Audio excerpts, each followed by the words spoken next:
ပါတရားဆောင်နဲ့သမီးဥပဒေကြိုးဆောင်ကနေကြိုးဆိုပါရယ်။နဲ့စောစောစီးစီးမင်္ဂလာရှိတာလေးတွေပြကြလို့ပါ။မကြည့်ပါဘူး။ဗတ်မှန်ကိုခိုးဖို့ကြိုးစားတယ်ခိုးလို့မရတော့ကျွန်တော်တို့မယ်။ဟောအကုန်ထဲထဲကနေလိန်ချိုးသွားတယ်ခင်ဗျာ။ရန်ကုန်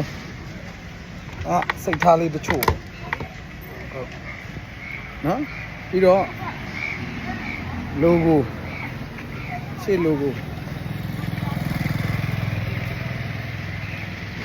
ချုပ်ခိုးသွားတယ်နော်နောက်တစ်ခုကဒီဘက်မှခိုးလို့မရတယ်မယ်ဟောဆောက်ချိုးသွားပါခင်ဗျာ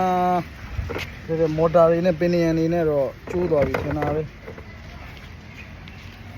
အဲ့တော့ဒီရှေ့ logo ကတော့နော်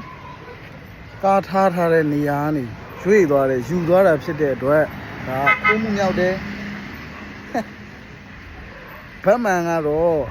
နေရာကနေမရွေဘူးအဲ့ဒီပစ္စည်းကိုရွေ့စေမှခိုးမှုမြောက်တာနော်ဗတ်မှန်ကတော့ဒီလိုနော်ခိုးလို့လည်းမရမှန်ခိုးလို့လည်းမရတော့စိတ်ဆိုးပြီးချိုးသွားတာဖြစ်တဲ့အတွက်ဒါကအကျိုးပျက်စီးစေမှုမြောက်ပါတယ်စောစီစီစက်တီမင်္ဂလာပေါင်းနဲ့ပြည့်စုံသွားပါတယ်ခင်ဗျာအဲ့တော့မဆွဲတော့ပါဘူးတရားကိုယ့်ဘာသူကိုယ်ပဲပြင်လိုက်တော့မယ်နော်တရားဆွဲလိုက်ကြမှာဆိုတော့ဒါပါပဲခင်ဗျာ